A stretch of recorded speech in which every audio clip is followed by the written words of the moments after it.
Hello friends, welcome back to my channel. So आज हम लोग जॉइंटिस कवर करने वाले हैं। ये हम लोगों का 6th लेक्चर होने वाला है कम्युनिटी हेल्थ नर्सिंग में। सो आइए स्टार्ट करते हैं। Definition: jaundice hyperbilirubinaemia is a yellow discoloration of the skin, sclera, white of the eyes and mucous membranes due to increased level of bilirubin in the blood। Jaundice क्या है? Jaundice को हम लोग hyperbilirubinaemia भी बोलते हैं। ये क्या होता है? Is a yellow discoloration of the skin, मतलब जो स्किन है, स्क्लेरा है, म्यूकस मेम्ब्रेन है, उसकी क्या हो जाती है? इसमें येलो डिस्कलरेशन हो जाती है due to increase level of bilirubin in the blood. तो इसमें क्या होता है? ब्लड जो है उसमें क्या होता है? बिलिरुबिन का लेवल बढ़ जाता है, जिसकी वजह से क्या हो जाएगी? येलो डिस्कलरेशन हो जाएगी। बिलिरुबिन किस कलर का होता है? येलो कलर का होता है, जिसकी वजह से क्या हो जाएगी? जो स्किन है, स्क्लेरा है, म्यूकस मेम्ब्रेन है, वो क्या हो जाएगी? येलो कलर की हो जाएगी, जिसको हम लोग क्या बोलते हैं? जॉइंटिस या फिर हाइपर बिलिरुबिनेमिया बोलते हैं। कॉमन सिम्टम्स क्या होते हैं इसके? Yellowing of skin and sclera, मतलब स्किन और स्क्लेरा का येलोइंग डिस्कलरेशन हो जाना। डार्क कलर्ड यूरिन, इसको हम लोग क्या बोलते हैं? एम्बर कलर्ड यूरिन भी बोलते हैं। डार्क कलर्ड यूरिन या एम्बर कलर्ड यूरिन। देन क्या है? पेल और क्ले कलर्ड स्टूल, जो स्टूल है वो क्या हो जाएगा? पेल कलर का हो जाएगा, फिर क्या हो जाएगा? क्ले कलर का हो जाएगा। देन क्या हो जाएगी? इचिंग, प्लूराइटिस। इचिंग किस लिए होगी? क्योंकि जो बाइल सॉल्ट्स हैं अगर ब्लड में बढ़े हुए होंगे तो जिसकी वजह से क्या करेगा? वो इचिंग कॉज करेगा। इसको हम लोग क्या बोलते हैं? इचिंग या प्लूराइटिस भी बोलते हैं। फैटीग हो जाएगी या फिर क्या हो जाएगी? वीकनेस हो जाएगी। देन नोजिया एंड वॉमिटिंग हो सकता है। एब्डोमिनल डिस्कम्फर्ट हो सकता है पेशेंट को। देन कॉजेज क्या क्या हो सकते हैं? प्री हिपैटिक कॉजेज हो सकते हैं, जिसको हम लोग क्या बोलते हैं? हीमोलिटिक कॉजेज भी बोलते हैं।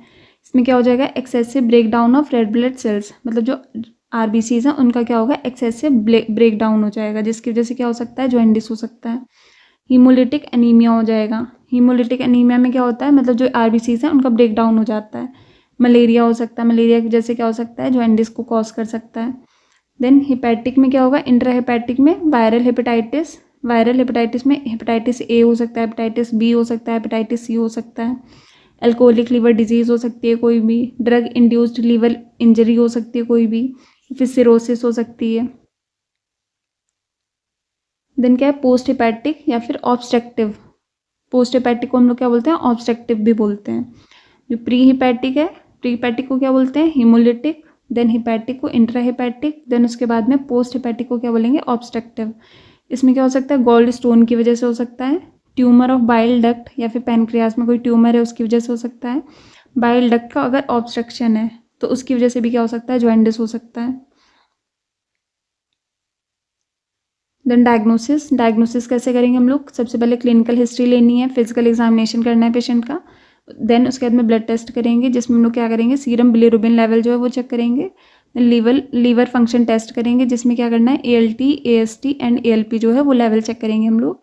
कंप्लीट ब्लड काउंट देखना है कि जो आरबीसीज है उनका ब्रेकडाउन तो नहीं हो रहा है। Then ultrasound abdomen to detect obstruction, मतलब एब्डोमेन का क्या करना है? अल्ट्रासाउंड करना है कि कोई ऑब्स्ट्रक्शन वगैरह तो नहीं है।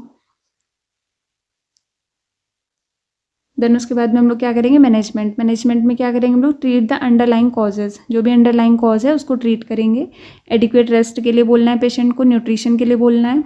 देन एंटीवायरल ड्रग्स देनी है पेशेंट को, अगर उसको वायरल हेपेटाइटिस है तो। अगर वायरल हेपेटाइटिस है तो क्या देंगे उसको? एंटीवायरल ड्रग्स देंगे।